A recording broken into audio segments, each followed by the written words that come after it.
Hi everyone, here we've got a POCO X3 Pro and let me share with you how to change image quality on this device.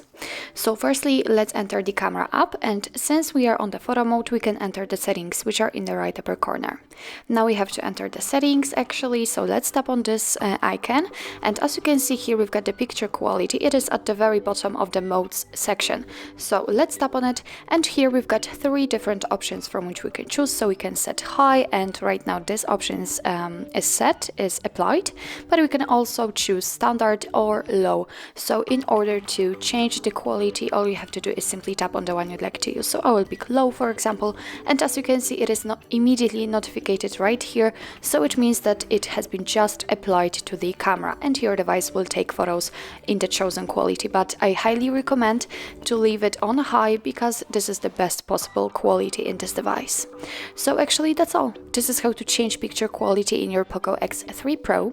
Thank you so much for watching. I hope that this video was helpful, and if it was, please hit the subscribe button and leave the thumbs up.